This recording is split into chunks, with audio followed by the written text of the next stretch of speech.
Hello বন্ধুরা, প্রথমেই জানাই হ্যাপি নিউ ইয়ার। নতুন বছরে অনেক অনেক শুভেচ্ছা। এখন তো বেশ জাঁকিয়ে শীত পড়েছে, আর এই শীতের আমেজে পিঠে পুলি খাওয়ার একটা মজাই আলাদা। তাই আজকে আমি তোমাদের সঙ্গে দুধ পুলি পিঠার রেসিপিটা শেয়ার করছি। কি পদ্ধতিতে বানালে নরম তুলতুলে হবে সেইটাই তোমাদের সঙ্গে করে দেখাবো। তো চলে যাব আমি মূল রেসিপির দিকে। তো প্রথমে কি করব, প্রথমে দুধ পুলি পিঠা বানানোর জন্য নারকেলের পুরটা বানিয়ে নেব। তো গ্যাসে বসে দিয়েছি একটা প্যান, তাতে দিয়ে দিলাম 1 চামচ পরিমাণ ঘি। এবার দিয়ে দিলাম আমি কোড়ানো নারকেল, আর দিয়ে দেবো এর সঙ্গে গুড়। তো গুড় ও নারকেলটাকে ভালোভাবে নেড়ে চেড়ে পুরটাকে আমি বানিয়ে নেব। শীতের আমেজে পিঠে পুলি খাওয়ার একটা মজাই আলাদা। আর এখন বাঙালি ঘরে ঘরে এখন পিঠে তৈরি হচ্ছে। তো ভালোভাবে নেড়ে চেড়ে এটাকে আমি পুরটাকে বানিয়ে নেব। তো অলমোস্ট আমার পুরটা তৈরি হয়ে গেছে। তো এটাকে আমি এবার ঠান্ডা করে নেব। এরপর আমি পিঠা বানানোর জন্য একটা ডো রেডি করব। আবার একটা কড়াই বসিয়েছি। এবার নিয়ে নিচ্ছি পরিমাণ মতো জল, আর দিয়ে দিলাম সামান্য পরিমাণ নুন। এবার দিয়ে দিচ্ছি 1 কাপ পরিমাণ শুকনো চালের গুঁড়ো। তোমরা জল আর আটার পরিমাণটা নিজের হিসাব মতোই নেবে। এটা শুকনো চালের আটা ছিল, তাই আমি সেই পরিমাণ মতোই জলটা ব্যবহার করেছি। তবে এটাকে ভালোভাবে নেড়ে চেড়ে ফ্লেমটাকে আমি লো করে রেখেছি। তো এই সময় ফ্লেমটাকে তোমরা লো করে রাখবে। তো এরকমভাবে নেড়ে চেড়ে ডোটাকে রেডি করতে হবে। ভালোভাবে নাড়াচাড়া করার পর এটাকে আমি 5 মিনিটের জন্য রেস্টে রেখে দেবো। 5 মিনিট পর ফিরে আসছি।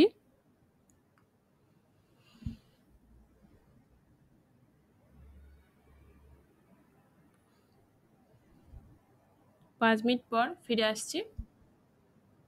এবার আমি খামিরটাকে একটা পাত্রের মধ্যে নিয়ে নেব। এরকমভাবে খামিরটা তৈরি করলে দেখবে খুব সুন্দর নরমও হবে, আর বেশি মালিশ দেওয়ারও দরকার হবে না। তো খামারটা তৈরি করার পর এরকমভাবে 5 মিনিটের জন্য রেস্টে রেখে দেবে। এখনও খামিরটা সামান্য পরিমাণ গরম আছে। এই অবস্থাতেই আমি হালকা করে মথে নেব। এরকমভাবেই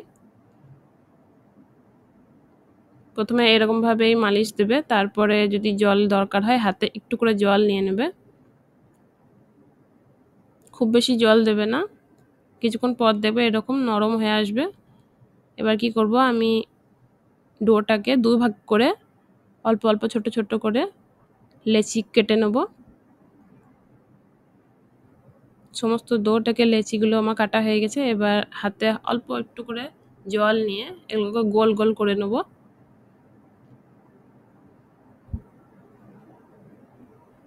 এরকম পদ্ধতিতে করে দেখবে যে পুলিগুলো খুব সুন্দর নরম তুলতুলে হয়ে থাকবে, কোনোভাবে শক্ত হয়ে যাবে না। তোমার সব ডোগুলো রোল করা হয়ে গেছে। এবার আমি একটা একটা করে পুলি নিয়ে এরকমভাবে হাতের সাহায্যে একটু চ্যাপ্টা করে নিয়ে মাঝে পুর দেব। অল্প অল্প করেই পুর দিচ্ছি। যতটা পরিমাণ পুলি শেপটা আমি বানিয়েছি সেরকম করে আমি পুরটা নিচ্ছি। এবার আমি 2 দিক থেকে এটাকে বন্ধ করে দিচ্ছি, যেন কোনোরকমভাবে কোনো দিকে যেন ফাঁক না থাকে।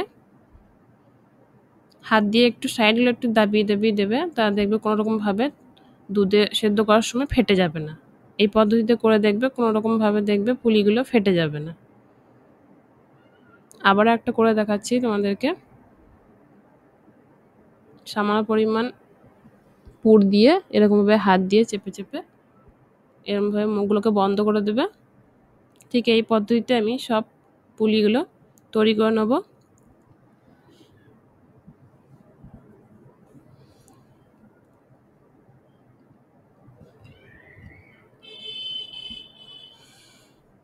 এবার চলে যাব পুলিগুলো সেদ্ধ করার জন্য। গ্যাসে আবারও একটা কড়াই বসিয়েছি এবং কড়াইয়ে দিয়ে দিচ্ছি আমি 2 কাপ পরিমাণ দুধ।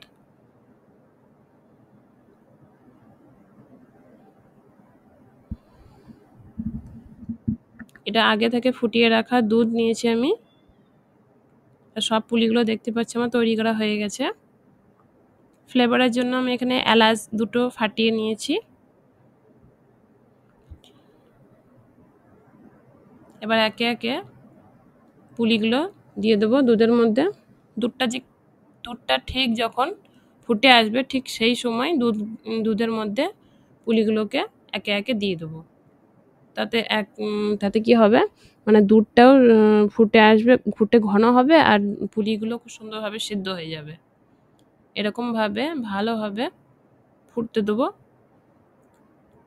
দেখতে পাচ্ছ পুলিগুলো সেদ্ধ হয়ে যাচ্ছে ভালোভাবে আর দুধটাও অনেকটাই ঘন হয়ে এসছে। ঠিক এই পদ্ধতিতে আমি এবার দিয়ে দেবো গলিয়ে রাখা গুড়।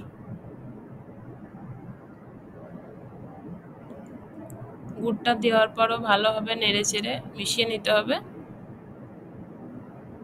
গুড়টা দেওয়ার পরও আর একবার আমি এটাকে ফুটিয়ে নেব। তৈরি হয়ে গেছে আমাদের দুধ পুলি পিঠা। এরকম পদ্ধতিতে বানিয়ে দেখবে কোনো রকমভাবে পিঠাগুলো কিন্তু ফেটেও যাবে না, খুব সুন্দরভাবে নরম তুলতুলে হয়ে থাকবে। তো তৈরি হয়ে গেছে আমার দুধ পুলি পিঠা। এবার আমি তোমাদেরকে সার্ভ করে দেখাচ্ছি। দেখতেই পাচ্ছ কত সুন্দরভাবে পিঠাগুলো তৈরি হয়েছে, একদম কোনোভাবে ফেটেও যায়নি। এরকম পদ্ধতি তোমরাও বানিয়ে দেখবে। আশা করছি তোমাদের রেসিপিটা ভালো লেগেছে। ভিডিওটা ভালো লাগলে অবশ্যই লাইক কমেন্ট শেয়ার করো। তোমাদেরকে একটা কেটেও দেখাচ্ছি, তাও কত সুন্দর নরম হয়েছে আর ভিতর থেকে খুব সুন্দরভাবে রসটা